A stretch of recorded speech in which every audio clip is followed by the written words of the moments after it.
Google पर भाई फिर से 890 मिलियन यूरो यानी कि लगभग $1 बिलियन के आसपास फाइन लगा दिया गया। वो भी भाई यूरोपियन यूनियन ने लगाया। और सिर्फ फाइन ही नहीं, गूगल को सिर्फ और सिर्फ 60 दिन दिए गए कि भाई अपनी पॉलिसी चेंज कर लो। लेकिन सवाल ये है कि भैया अब क्या कर दिया गूगल ने। दुनिया का एक सबसे बड़ा सर्च इंजन अपनी मोनोपोली कैसे सेट करता है, या फिर यूरोपियन यूनियन टेक कंपनी पर ज्यादा प्रेशर डाल रही है। तो आज की वीडियो में इस पूरे केस को एक सिंपल लैंग्वेज में समझने वाले हैं। तो वीडियो को एंड तक देखो, आप लोग खुद डिसाइड कर पाओगे कि इसमें गलती किसकी थी। आप टेक न्यूज वगैरह फॉलो करते हैं और हमें फॉलो करते हैं तो आपने नोटिस किया होगा कि भाई यूरोपियन यूनियन बड़ी बड़ी कंपनियों पर एलिगेंस और ऐसी चीजें लगाती रहती है। कभी एप्पल, कभी मेटा और अब गूगल की बारी है। और हाँ भाई, ये चीज सही भी है, उसकी वजह से भाई काफी चीजें सुधरी भी हैं, जैसे टाइप सी चार्जर और भी बहुत सारी चीजें। लेकिन ये सिर्फ पैसे का फाइन नहीं है, ये इंटरनेट के फ्यूचर को लेकर एक बहुत बड़ा सोच समझ के लिया गया डिसीजन है। हर दिन दुनिया भर में लगभग करोड़ों लोग गूगल का सर्च इंजन यूज करते हैं, करोड़ों लोग प्ले स्टोर से ऐप डाउनलोड करते हैं। ऐसी क्या वजह थी कि यूरोपियन यूनियन ने इतनी बड़ी कंपनी को इतना बड़ा फाइन किया है? क्या होता है कि जब काफी बड़ी कंपनीज का एक मार्केट में ज्यादा दबदबा बन जाता है तो भाई वो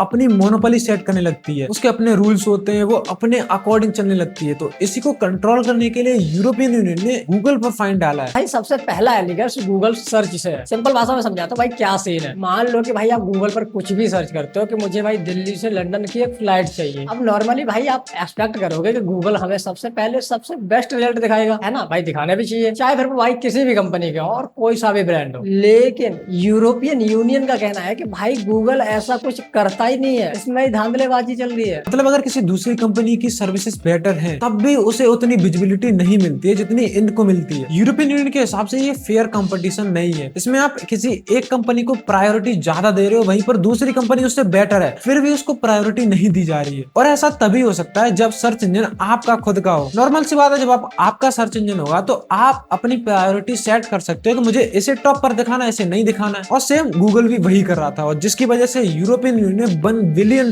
का फाइन दिया। लेकिन ऐसा भी नहीं है कि स्टोरी सिर्फ सर्च इंजन तक ही सीमित है भाई, इसमें और भी ज्यादा लफड़ी की है गूगल ने। गूगल का दूसरा और इक्वली झटका उसके गूगल प्ले स्टोर से भी है। गूगल को भाई दूसरा फाइन मिला लगभग 430 मिलियन यूरो का। इसका रीजन सुनो। मान लो भाई नेटफ्लिक्स या स्पॉटिफाई का आपको सब्सक्रिप्शन लेना है, वही कंपनी अपने जो सब्सक्रिप्शन दे रही है, मतलब अपनी वेबसाइट पर दे रही है 500 का, वही सर्विस 650 की पड़ रही है। डेवलपर भी भाई यही चाहते हैं कि यूजर को बताया जाए कि भाई अगर आप वेबसाइट से लेते हो तो वहाँ आपको सस्ती मिल जाएगी। लेकिन यूरोपियन यूनियन के अकॉर्डिंग गूगल के रूल्स डेवलपर को ये अलाउ ही नहीं करते कि भाई आप इस सस्ता ऑफर यहाँ पर दिखाओ, यहाँ से लोगे तो इतना पड़ेगा। और यूरोपियन यूनियन का मानना है कि भाई इस तरह के रूल्स भाई कंपटीशन को डैमेज करते हैं और ये इम्पैक्ट डालते हैं, और यूजर के पास भी बहुत कम चॉइस रह जाती है। और ये सब इनकी डिजिटल मार्केट एक्ट में आता है। डिजिटल मार्केट एक्ट DMA मतलब ये है क्या? और भाई यही एक मजेदार यूरोप का लॉ जो कि पूरी टेक मार्केट को कंट्रोल करके रखता है। इसका बड़ा पर्पस है कि जो बड़ी बड़ी कंपनियां हैं वो अपनी मोनोपोली को सेट ना कर पाए, या जिनके पास ज्यादा पावर है वो अपनी पावर को ज्यादा यूज करके किसी को मतलब अपनी पावर का गलत इस्तेमाल ना कर पाए। इस लॉ के अंदर गूगल, मेटा, एप्पल और जितने भी बड़ी बड़ी कंपनियां वो सभी आती हैं, या फिर ऐसी वो बड़ी कंपनियां जिन पर इंटरनेट का एक बहुत बड़ा हिस्सा डिपेंड करता है, वो सारी कंपनियां इस एक्ट के अंदर आती हैं। इससे क्या होता है कि वो कंपनियां अपने किसी स्पेशल प्रोडक्ट को एडवांटेज नहीं दे सकती हैं, या फिर किसी यूजर की चॉइस को लिमिटेड नहीं कर सकती कि आप इनमें से ही चूज कर सकते हो। भाई यहाँ गूगल की भी सुनो। गूगल ने क्या रिप्लाईज दिए हैं इन एलिगेंस को लेके। गूगल इन सारे एलिगेंस को एग्री ही नहीं करता, मानता ही नहीं है कि भाई ये सब है। कंपनी का कहना है कि उन्हें अगर सर्च में अपनी सर्विसेज को चेंज करना पड़ा तो यूजर्स की real time flight, instant hotel availability और कई सारे यूजफुल फीचर का एक्सपीरियंस खराब हो सकता है। वाह भाई क्या आंसर। और प्ले स्टोर को लेकर भी भाई गूगल का कहना है कि यूजर की प्रोटेक्शन और सिक्योरिटी को लेकर फ्रॉड को रोकने के लिए इम्पोर्टेंट है। और भाई इसके साथ ही गूगल का ये भी कहना है यूरोपियन यूनियन के नए रूल्स हमारे इनोवेशन को स्लो कर सकते हैं। भाई ओवरऑल पिक्चर क्या कहती है, तो ओवरऑल सॉल्यूशन क्या मिलता है? भाई यूरोपियन यूनियन का कहना है कि गूगल अपनी मार्केट पावर का यूज करके कंपटीशन को नुकसान पहुंचा रहा है। अब आखिर क्या होगा इसका? ये जो सब हुआ है, यूरोपियन यूनियन ने गूगल को सिर्फ फाइन नहीं दिया, उसको वार्निंग भी दी है कि 60 दिन में, कि अगले 60 दिन में अगर आपने ये फाइन नहीं भरा तो आपको पर डे के हिसाब से